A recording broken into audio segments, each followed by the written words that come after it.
कभी जंजीर हिलता है, कभी दर कांप जाता है।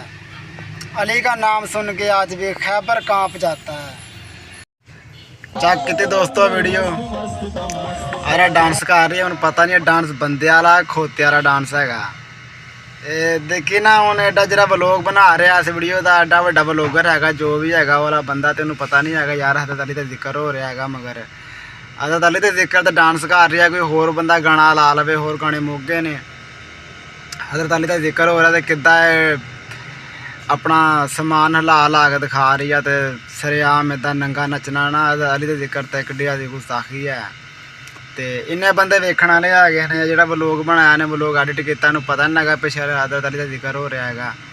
तो इन्हें वीडियो बनाई है वीडियो तो एक नच रही है पता नहीं है कौन आए अली जिन्होंने कह रहा कि बहुत वड्डी स्टार हैगी फलाने ते ढमकानी एड्डी बड़ी स्टार है ये नहीं पता कि हजरत अली का जिक्र हो रहा मगर तो कोई होर गाने ते डांस कर रहा है। कि बेहयाई की गल है यार। वैसे ना पता नहीं नकल नहीं आया कि दिमाग च घाह भरिया इन्हों के। कड़ा बंदा कड़ा बच्चा जोड़ा नहीं जानता हजरत अली नूं।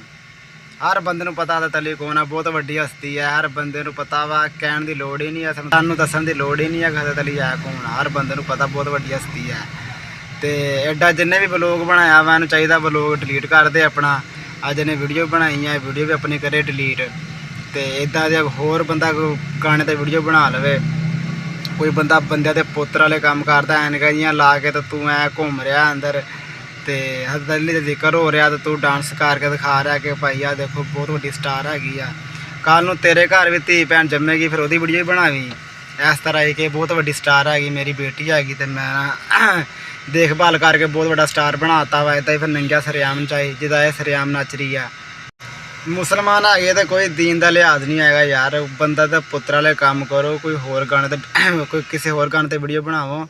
तो आ जे तुम आ कम कर रहे ना कम कर रहे जो बंदे वेखते होने बाहरों की सोचते होने। वीडियो मैं बनानी नहीं सी मेरा ना वीडियो बनाने का टॉपिक कोई होर सीगा लेकिन मैं जो वीडियो देखता ना इदा दिया तो फिर मेरा दिल करता कि यार इदा दी वीडियो बनावा जरा इन्होंने दसा तो इन्होंने पता लगे। लोग कमेंट करते हैं बहुत अच्छे अच्छे कमेंट भी करते हैं। कमेंट पढ़िया लिखा बंदा करता अनपढ़ बंदा कमेंट नहीं कर सकता। हूँ मेरे नाल एक बंदा होंदा वा दो तीन बंदे मेरे नाल होर हुंदे ने काम करने वाले उन्होंने कभी कमेंट नहीं किया। वीडियो देखते हैं जिदा की मर्जी है चंगी वीडियो अच्छी वीडियो देख के ऊपर कर देंगे ने अगली वीडियो। तो कमेंट पढ़िया लिखा बंदा करता वा जे पढ़े लिखे बंदे कमेंट उन्होंने तारीफ करे उन्होंने अच्छाई करन उन्होंने कोई दसन ना कि यार तुम आ गलती कर रहे हो तो फिर ये गलत गल आ। तुम पढ़े लिखे बंदे हो यार कम से कम उन्होंने अकल नहीं हैगी वो अकल च घाह भड़िया तुम दस्या माड़ा जा उन्होंने।